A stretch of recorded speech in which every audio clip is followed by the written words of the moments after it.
10 class से हमारा दूसरा लेक्चर है होम्योस्टेसिस इन प्लांट। इससे पहले हमने होम्योस्टेसिस की डेफिनेशन देखी थी। आज जो हम पढ़ने लगे हैं वो है होम्योस्टेसिस इन प्लांट कि किस तरह से प्लांट के अंदर होम्योस्टेसिस। बच्चे हमने ये देखा था कि एक ऐसा प्रोसेस जिससे आपकी बॉडी का टेम्परेचर जो है वो मेंटेन रहता है, या एक ऐसा प्रोसेस जिसमें आपकी बॉडी की इंटरनल कंडीशन जो है वो बैलेंस में रहती हैं, जिसमें हमने एग्जाम्पल में टेम्परेचर को देखा था। तो आज जो है वो है होम्योस्टेसिस इन प्लांट कि किस तरह से प्लांट की बॉडी जो है वो मेंटेन रहती है। जैसे कि ह्यूमन के अंदर हमारे पास ह्यूमन के अंदर जितनी भी इंटरनल कंडीशंस थी उनको कंट्रोल करने के लिए जो सिस्टम था वो हमारे पास होम्योस्टेसिस था। इसी तरह प्लांट में भी एक सिस्टम प्रेजेंट है होम्योस्टेसिस का। अब प्लांट के अंदर सबसे पहले हम देख लेते हैं कि प्लांट के अंदर आपको पता है दो मेजर चीज़ें हैं। एक है हमारे पास कार्बन डाइऑक्साइड और दूसरी है ऑक्सीजन। अब कार्बन डाइऑक्साइड और ऑक्सीजन का रिमूवल जो है वो किस तरह से होता है वो हम देखेंगे कि सबसे पहले हमें पता है डे टाइम में, दिन के वक्त। अब सबसे पहले हम कार्बन डाइऑक्साइड की बात कर लेते हैं कि जो हमारे पास CO2 है वो किस तरह से प्लांट बॉडी के अंदर रिमूव होता है। अब कार्बन डाइऑक्साइड जो है वो प्लांट के लिए हार्मफुल नहीं है, क्योंकि प्लांट जो है वो क्या करते हैं, कार्बन डाइऑक्साइड का इनटेक करते हैं, और इस कार्बन डाइऑक्साइड के प्रोसेस के थ्रू ही प्लांट क्या करते हैं, अपनी फूड को प्रिपेयर करते हैं। यानी आपको फोटोसिंथेसिस का प्रोसेस पता है कि कार्बन डाइऑक्साइड जो है वाटर की प्रेजेंस में मिलकर ग्लूकोज और ऑक्सीजन बनाता है। इस फोटोसिंथेसिस के प्रोसेस के थ्रू प्लांट अपनी फूड को प्रिपेयर करवाते हैं। अब अगर हम सेलुलर रिस्पायरेशन का प्रोसेस देखें, जैसे हमने फर्स्ट चैप्टर में देखा था कि प्लांट जो हैं उनके अंदर भी सेलुलर रिस्पायरेशन का प्रोसेस हो रहा है, यानी ग्लूकोज और ऑक्सीजन जो है वो आपस में टूट रही है, और टूटने के बाद वो क्या बनाती है, कार्बन डाइऑक्साइड। अब वो जो कार्बन डाइऑक्साइड इसमें से प्रोड्यूस हो रही है, क्योंकि रात को फोटोसिंथेसिस का प्रोसेस नहीं होता, सेलुलर रिस्पायरेशन का प्रोसेस होता है, तो उसमें जो कार्बन डाइऑक्साइड प्रोड्यूस होती है वो दिन के वक्त फोटोसिंथेसिस के प्रोसेस के अंदर यूज़ हो जाती है। इस वजह से कार्बन डाइऑक्साइड का जो रिमूवल है वो कैसे होता है कि कार्बन डाइऑक्साइड जो है वो प्लांट के अंदर जो है वो यूटिलाइज हो जाती है। फर्स्टली इसकी कंडीशन ये है कि ये इसमें यूटिलाइज हो जाएगी, लेकिन अगर हम देखते हैं कि प्लांट के अंदर जो यूटिलाइजेशन के लिए है, अब रात के वक्त ये कह रहे हैं कि कुछ जो उसकी यूटिलाइजेशन होती है वो तो सुबह वो फोटोसिंथेसिस के प्रोसेस के अंदर उसको इस्तेमाल कर लेता है, लेकिन क्योंकि रात के वक्त उसकी जो है हमारे पास कोई यूटिलाइजेशन नहीं होती, कोई उसका इस्तेमाल नहीं हो रहा, वो बाय प्रोडक्ट के तौर पे बच्चे निकल रहा है। अब देखिए ना, जब रिस्पायरेशन का प्रोसेस हो रहा है तो दिन के वक्त फोटोसिंथेसिस के अमल के अंदर कार्बन डाइऑक्साइड ज़रूरत है, लेकिन जब हम रात की बात करते हैं तो रात के वक्त कोई भी कार्बन डाइऑक्साइड जो है वो यूटिलाइज नहीं हो रही, इस्तेमाल नहीं हो रही। उस सूरत में क्या होगा कि जो कार्बन डाइऑक्साइड है वो प्लांट से डिफ्यूजन के प्रोसेस के थ्रू उसके निकल जाएगी, यानी जो प्लांट की सरफेस है उसकी जो सतह है या जो उसकी टिश्यू सेल्स हैं उनसे ये निकल जाएगी। दूसरा क्या है कि वो कहाँ से रिमूव होती है, हमारे पास लीफ और स्टेम से, यानी पत्ते के जो पत्ते हैं या जो प्लांट की जो स्टेम है वहाँ से हमारे पास स्टोमेटा जो है या स्टोमेटा के थ्रू वो उससे क्या हो जाएगी, रिमूव हो जाएगी। यहाँ से उसकी बॉडी की जो टिश्यू सेल्स हैं उनसे रिमूव हो रही है डिफ्यूजन के थ्रू, और यहाँ पे जो स्टोमेटा है, गार्ड सेल लाइक स्ट्रक्चर है, उससे जो है वो हमारे पास कार्बन डाइऑक्साइड रिमूव हो जाएगी। नेक्स्ट क्या है, जो यंग रूट्स होती हैं उनसे भी हमारे पास कार्बन डाइऑक्साइड। अब देखिए, अगर कार्बन डाइऑक्साइड उस तरह से प्लांट बॉडी में रहेगी जब उसकी कोई यूटिलाइजेशन नहीं है, उसका कोई काम नहीं है, तो उस सूरत में वो प्लांट बॉडी के लिए भी हार्मफुल हो सकती है। तो प्लांट के लिए फिर वो वहाँ से जो यंग रूट्स हैं, रूट की सरफेस से जैसे कि रूट हेयर है, वहाँ से भी कार्बन डाइऑक्साइड जो है वो निकल जाती है। नेक्स्ट अगर हम देखते हैं तो नेक्स्ट है हमारे पास ऑक्सीजन। ऑक्सीजन जो है हमें पता है कि ऑक्सीजन प्लांट बॉडी के अंदर डे टाइम में जो ऑक्सीजन है वो प्रोड्यूस होती है, लेकिन ऑक्सीजन जो है वो उसमें क्या है, हमारे पास एज अ बाय प्रोडक्ट निकल रही है। ऑक्सीजन इसके अंदर इस्तेमाल जो है वो नहीं हो रही। फोटोसिंथेसिस के अंदर ऑक्सीजन क्या है, बाय प्रोडक्ट है, लेकिन जब प्लांट के अंदर रिस्पायरेशन का प्रोसेस होता है, प्लांट के अंदर उसकी जो ग्लूकोज है वो टूटती है रात के वक्त, तो उसके अंदर हमारे पास ऑक्सीजन उसकी क्या हो रही है, यूटिलाइज हो रही है। अब जो एक्स्ट्रा ऑक्सीजन होती है, ठीक है, जैसे कि दिन के वक्त जो ऑक्सीजन है वो कहाँ से रिमूव हो जाती है, स्टोमेटा से रिमूव हो जाती है। ये थी इसकी अंदर हमने रिमूवल को देख लिया, कार्बन डाइऑक्साइड का और ऑक्सीजन का। पहली हमने ये कंडीशन बच्चे पढ़ी कि जो कार्बन डाइऑक्साइड है वो यूटिलाइज कहाँ हो रहा है। आपने पहले ये देखना है कि वो इस्तेमाल कहाँ होता है। तो इस्तेमाल क्या है कि वो फोटोसिंथेसिस के प्रोसेस के अंदर यूटिलाइज हो रहा है, लेकिन अगर वो उसकी यूटिलाइजेशन नहीं हो रही तो उस सूरत में रात के वक्त जो है वो पौधे की सरफेस से निकल जाएगा, निकलने के लिए भी उसकी कुछ कंडीशन है हमारे पास, जैसे कि टिश्यू से वो रिमूव होगा डिफ्यूजन के थ्रू, लीफ और स्टेम से वो स्टोमेटा के थ्रू, और यंग रूट से वो रूट हेयर के थ्रू। इसी तरह से यहाँ पे नेक्स्ट ऑक्सीजन जो है वो भी हमारे पास, ऑक्सीजन क्योंकि उसकी बाय प्रोडक्ट है एक तरह फोटोसिंथेसिस, ये जहाँ पे बच्चे जो आपको प्रोडक्ट दिखाई जाती है ना, ये इसकी बाय प्रोडक्ट होती है जो उससे एक्स्ट्रा निकल रही होती हैं, तो बाय प्रोडक्ट है, इसलिए ये ऑक्सीजन जो है ये यूटिलाइज होगा रिस्पायरेशन में, और एक्स्ट्रा ऑक्सीजन इस स्टोमेटा से क्या हो जाएगी, रिमूव हो जाएगी।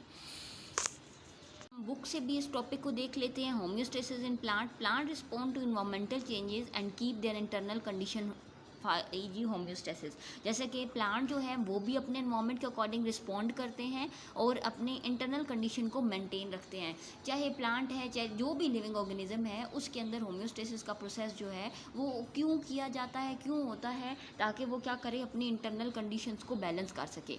ठीक है, अब होम्योस्टेसिस जो प्लांट में होगी ना, वो ऑक्सीजन, कार्बन डाइऑक्साइड, जितने भी तरह के वेस्ट मटीरियल है, इनकी मदद से होती है। जैसे बच्चे अगर हम ह्यूमन बॉडी की बात करें तो ह्यूमन बॉडी में देखिए हमें स्वेटिंग होती है, स्वेटिंग से क्या होता है, हमारी बॉडी बैलेंस हो जाती है पसीना आने से। इसी तरह या यूराइन फॉर्मेशन है, यूराइन फॉर्मेशन से क्या है, किडनी हमारे उसको फिल्टर कर देती है, जिसकी वजह से हमारी बॉडी जो है वो बैलेंस में रहती है, मेंटेन्ड रहती है। इसी तरह प्लांट के अंदर भी इन वेस्ट मटीरियल का निकलना जो है वो क्या कहलाता है, इन मटीरियल्स के निकलने की वजह से प्लांट की बॉडी जो होगी वो कॉन्स्टेंट रहेगी। अब अगर हम देखते हैं तो day time carbon dioxide produce during cellular respiration is utilize in photosynthesis. ये सेम इसी तरह है, जैसे मैंने अभी आपको यहाँ पे कॉपी पे भी दिखाया है कि दिन के वक्त जो कार्बन डाइऑक्साइड प्रोड्यूस होती है, ठीक है, वो क्या होगी ड्यूरिंग सेलुलर, कार्बन डाइऑक्साइड कौन सी प्रोड्यूस हुई है, जो सेलुलर रिस्पायरेशन में प्रोड्यूस हुई है, वो किस में यूटिलाइज हो जाएगी, फोटोसिंथेसिस में। अब ये देखिए यहाँ पे ये फोटोसिंथेसिस के अंदर यूटिलाइज हो रही है, यूटिलाइज का मतलब क्या है, वो इसके अंदर इस्तेमाल हो रही है। ठीक है,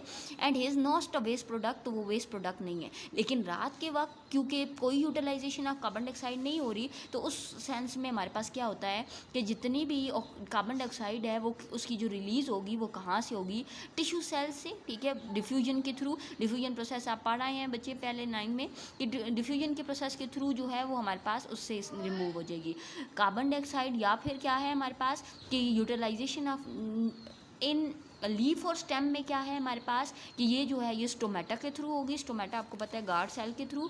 या फिर जो हमारे पास यंग जो रूट्स हैं उसमें क्या है कि रूट की सतह के ऊपर या जो रूट हेयर है वहाँ से हमारे पास कार्बन डाइऑक्साइड रिलीज़ होगी। ऑक्सीजन जो है वो डे टाइम में प्रोड्यूस होती है और क्या है हमारे पास, इसका बाय प्रोडक्ट है फोटोसिंथेसिस का। जैसे मैंने आपको दिखाया था कि ये ऑक्सीजन जो है ये फोटोसिंथेसिस का क्या है हमारे पास, बाय प्रोडक्ट है। अब ऑक्सीजन कहाँ प्रोड्यूस हो रही है, मेसोफिल सेल में, और कब प्रोड्यूस हो रही है, डे टाइम में, और ये जो है ये किसकी बाय प्रोडक्ट है, फोटोसिंथेसिस की। अब नेक्स्ट क्या है हमारे पास कि जैसे सेलुलर रिस्पायरेशन के अंदर ये ऑक्सीजन इस्तेमाल हो जाती है तो जो एक्स्ट्रा ऑक्सीजन बच जाती है। अब यहाँ पे देखिए सेलुलर रिस्पायरेशन के प्रोसेस में ऑक्सीजन इस्तेमाल हो रही है, तो जो एक्स्ट्रा ऑक्सीजन बच रही है वो ऑक्सीजन क्या हो जाएगी, प्लांट की सरफेस से स्टोमेटा के थ्रू जो है वो निकल जाएगी। नेक्स्ट जो हमारा टॉपिक है वो है रिमूवल ऑफ वाटर। ठीक है, अब सबसे पहले तो हम ये देख लेते हैं कि जो वाटर है वो कैसे हमारे पास प्लांट के अंदर आ रहा है या प्लांट के अंदर वाटर कहाँ से प्रोड्यूस होता है। ठीक है, सबसे पहले अगर हम ये देखें कि वाटर जो है वो सोइल के थ्रू प्लांट में आता है। ठीक है, एक हो गया सोइल और दूसरा क्या है हमारे पास, रिस्पायरेशन, यानी वाटर जो है वो प्लांट में थ्रू सोइल भी आ रहा है, और जो रिस्पायरेशन का प्रोसेस है प्लांट के अंदर जो हम करके आए हैं, ठीक है, उसमें भी देखें उसमें वाटर जो है वो क्या कर रहा है, प्लांट के अंदर है हमारे पास प्रेजेंट है। अब प्लांट इस पानी को अपने अंदर स्टोर ही रखते हैं, और वो क्यों स्टोर रखते हैं, टर्जिडिटी के लिए।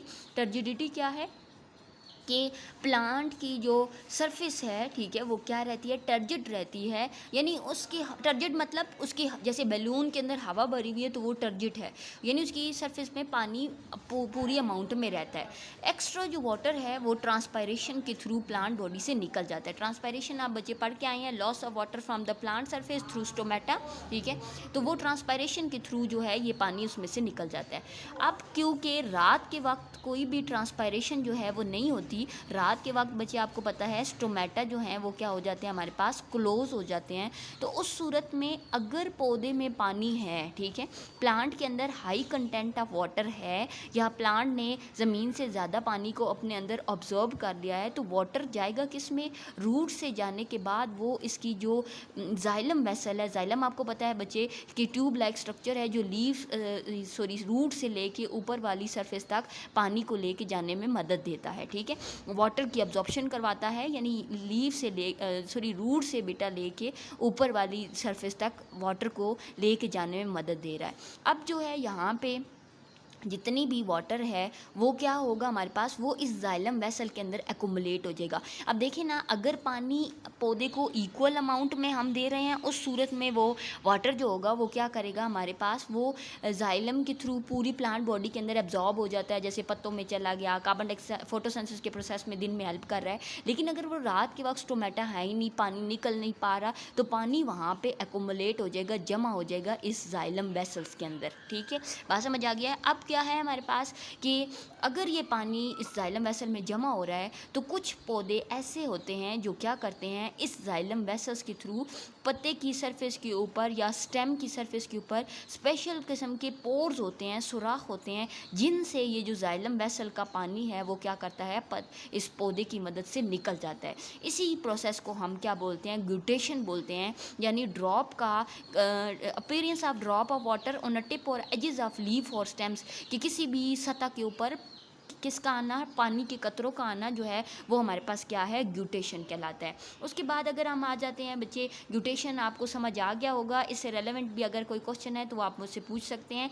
नेक्स्ट जो है बेटा एक टर्म यूज़ होती है ड्यू, ठीक है, ये आपके पेपर में भी क्वेश्चन आता रहता है कि what is the difference between guttation and dew, guttation और ड्यू में क्या फ़र्क है। अब रात के वक्त ग्लूटेशन वो आपका वाटर है जो जाइलम वेसल्स के थ्रू पौधे के अंदर हाई कंटेंट होने की वजह से इसकी सरफेस पे आया है, उसको हमने ग्लूटेशन बोला है। लेकिन ड्यू ड्रॉप जो होते हैं, जो शबनम के कतरे हैं बच्चे, वो पौधे की सरफेस से नहीं निकलते, जैसे कि आपने अक्सर देखा होगा मॉर्निंग में ड्यू के कतरे होते हैं, ड्यू ड्रॉप्स होते हैं। ड्यू किसको बोलते हैं, ड्यू शबनम के कतरों को बोलते हैं। अब ड्यू जो है ये हमारे पास कहाँ से आएगा कि वाटर जो है जो आपके एटमॉस्फेयर से कंडेंस हो रहा है, जो आपकी हवा के अंदर, एयर के अंदर वाटर वेपर्स हैं वो जब कंडेंस होते हैं, ठीक है, या जो आपकी एयर है वो जब कंडेंस हो रही है और पत्तों के ऊपर गिर रही है, तो उसको हम क्या बोलते हैं, ड्यू बोलते हैं। या आपके पेपर में क्वेश्चन भी आता है difference between guttation and due. अब हवा कैसे कंडेंस हो रही है, आपको पता है बच्चे, कंडेंसेशन का प्रोसेस क्या है कि जब गैस दोबारा से किस में चेंज हो जाती है, लिक्विड में,